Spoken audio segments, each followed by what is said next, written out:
বিটিআৰত এইবাৰ হাগ্ৰামা ভাৰ্চেছ প্ৰমোদ।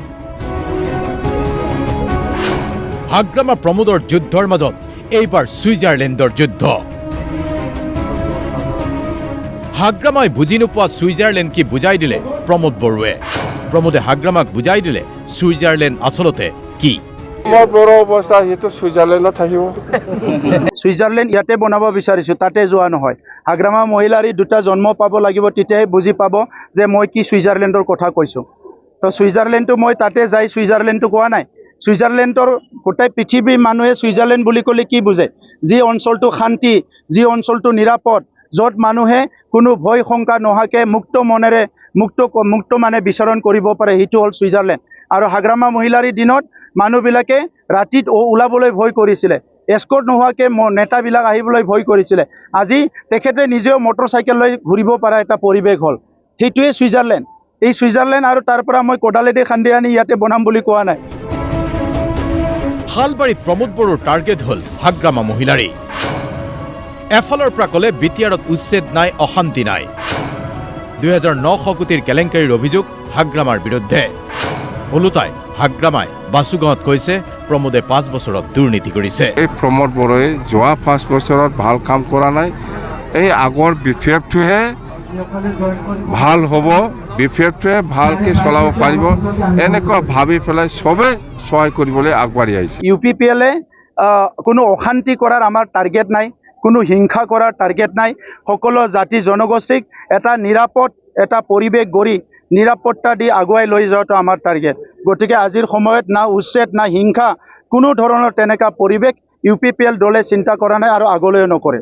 আজি আপোনালোকে দেখিবলৈ পাইছে যে তেখেতসকলৰ দিনত কেনেকুৱা ধৰণৰ কেলেংকাৰী হৈছিলে। 2900 কোটি টকাৰ তেখেতসকলে লাইবিলিটি কেলেংকাৰী কৰি থৈ গৈছে। আমাৰ 4-4টা বছৰত 8 পইচাও কেলেংকাৰী হোৱা নাই। হাগ্ৰামাৰ টাৰ্গেট কেৱল খাম্ফা চন্দন। চন্দনক হাৰিলেও হাগ্ৰামাই দিব উপহাৰ। আনপিনে প্ৰমোদ বড়োৰ দাবী, বিটিআৰৰ মানুহে আচলতে বুজি পাইছে 15টা বছৰত কি কৰিছে হাগ্ৰামা মহিলাৰীয়ে। চন্দন ব্ৰহ্মক মই কালচাৰেল ডিপাৰ্টমেণ্টত বড়ো হাৰিমু আপাত একটা আছে আমাৰ, ইয়াৰে প্ৰেচিডেণ্ট দিব। সি বেকাৰ নাযাব, সেইটো হাৰাটো হাৰিব, 100% হাৰিব। তথাপিও মই তাক মৰম কৰি বড়ো হাৰিমু আপাত আমাৰ একটা আছে, ইয়াৰ প্ৰেচিডেণ্ট দিব। উন্নয়নৰ নামত যিটো মানে 17 বছৰত দুৰ্নীতিৰ পাহাৰ গঢ়িছিলে BPF আৰু হাগ্ৰামা মহিলাৰীয়ে। উন্নয়নৰ নামত যিমানখিনি ৰাইজৰ টকা আহিছিলে, এই টকাবিলাক ঘটিছিলে হাগ্ৰামা মহিলাৰী আৰু BPFে।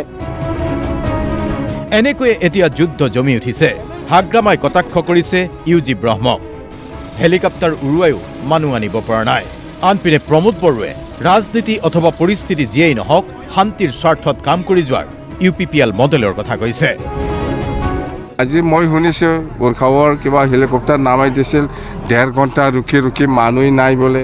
এনেকুৱা হয়, আমাৰতো হেলিকপ্টাৰৰ প্ৰয়োজন নাই, এই হাজাৰ মানুহ। UPPL মডেলৰ ৰাজনীতিটো 2020 চনত আমি কৈছিলোঁ যে ইয়াত কোনো জাতি ভেদাভেদ, ধৰ্ম ভেদাভেদ, ভাষাৰ আধাৰত কোনো ভেদাভেদ এটা ৰাজনীতি নহ'ব। ইয়াত সকলো জাতি জনগোষ্ঠী, সকলো ধৰ্ম, সকলো ভাষা সংস্কৃতিক লৈ আমি আগবাঢ়ি যাব লাগিব।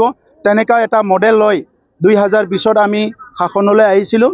আৰু 2020 চনৰ পৰা এই 4-4টা বছৰ যিটো আমাৰ চৰকাৰ হৈ গ'ল, তাত আমি প্ৰমাণ কৰি দিলোঁ, যদি ৰাজনীতিক নেতৃত্বই, ৰাজনীতিক নেতাসকলে, ৰাজনীতিক দলে জাতিৰ প্ৰতি, সমাজৰ প্ৰতি, অঞ্চলৰ প্ৰতি দায়বদ্ধতা থাকে, তেনেহ'লে অঞ্চলটো আগুৱাই লৈ যাব পাৰে।